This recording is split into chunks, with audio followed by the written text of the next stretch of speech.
a world where everything is made of Jake. That is the concept being explored in this episode of Everything is Jake. In this episode, once again, we have the Magic Man messing around with Finn and Jake.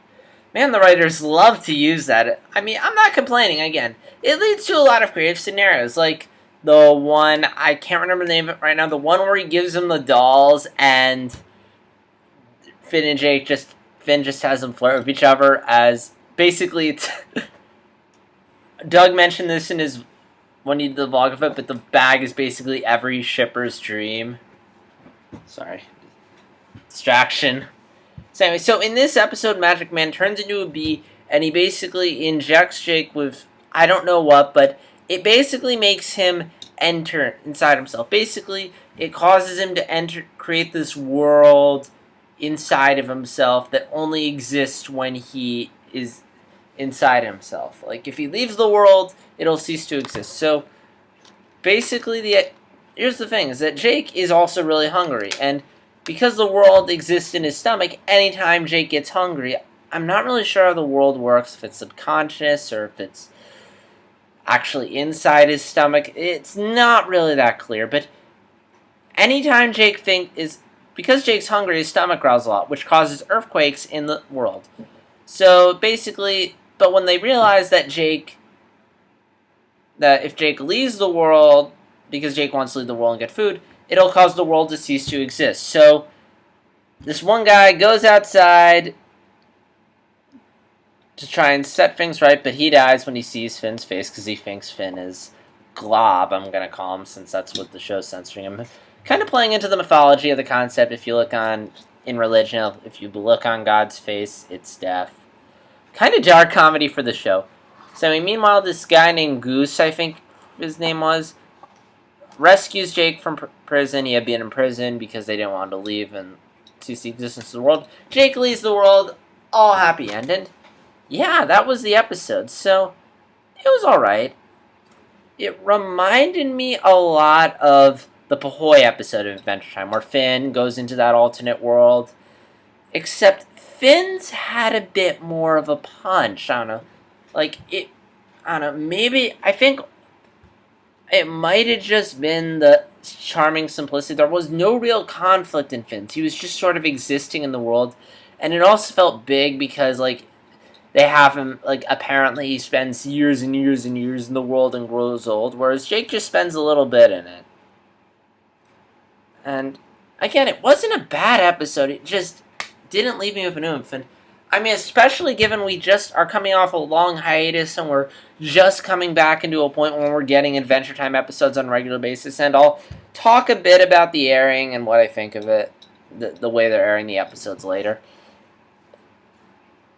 But yeah, I feel like this episode should have had more of a punch to it. Again, it wasn't a bad episode. I mean, there was some creativity to it. I do like the idea of a world, basically Jake creating an entire world. I think that's kind of cool. I mean, the animators have always been experimenting with the capabilities of what Jake can do. I mean, he's literally a dog that can change into anything. And, I mean, early on in the show, they couldn't, the animators still kind of not new at it, still flexing their muscles, so they really couldn't do much outside of just having him get big, get small, turn into something really simple. Whereas now, we're in Season 6, so by now the animators have really grown, they've really flexed their muscles, and they can just get really creative and do a lot of more complicated stuff with Jake because they're more skilled and they can do it. All the stuff we're seeing with Jake in these later seasons, the animators would not have been able to do it effectively in the earlier seasons, but now, we're getting Jake turning into a car and putting himself in the car, driving it. We have just so much creativity with Jake. So, I mean, the fact that they created an entire world based off Jake creating an entire world, I mean, it's a big stretch for the animators, so I gotta give them kudos for that. And there was a bit of darkness to the world, the fact that Jake leaving basically causes the world to cease to exist. It kind of reminds me of Link's Awakening. The whole point, spoilers if you haven't played the game, but the whole point of the world is that it exists because this fish is asleep. It's the manifestation of the fish's consciousness, and if the fish wakes up, the world will cease to exist. So, there was that. And yeah, that's basically it.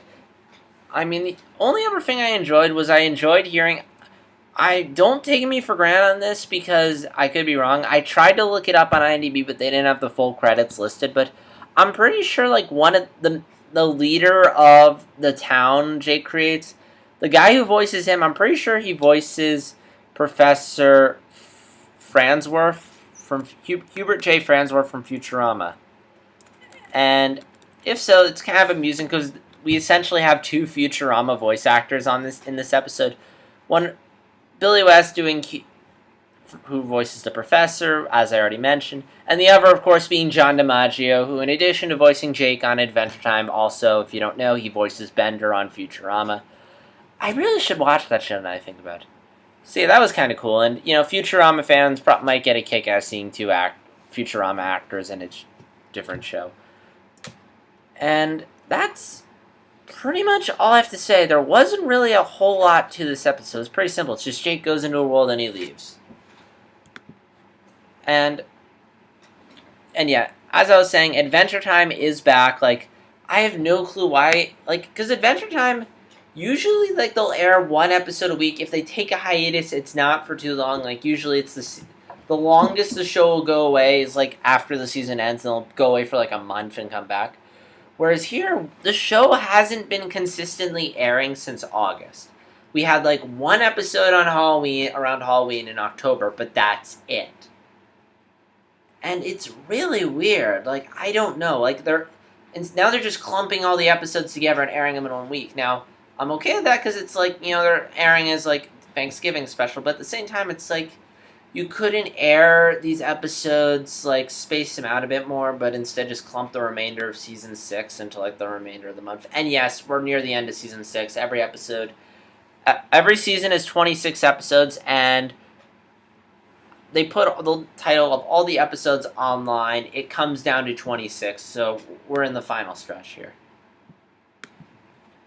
So, I'm not going to say Nick's an idiot for doing this. I mean, they're not like Nick, where they're just fucking around with airing, but it does seem weird that for such a big show that they just sort of took this unofficial hiatus and then just are now suddenly coming back. I don't know why they're doing it. I mean, I don't think it's not that they don't care about Adventure Time. This is their biggest show. This is like their most popular show. Cartoon Network is not Nick. They know, they are aware of their fan base and they do care. The only thing I can think of is maybe Cartoon Network just has a lot of really good programming that they need to juggle because there's a lot of big shows on Cartoon Network. Like, it's not like Nick where they don't really have that many big shows. No.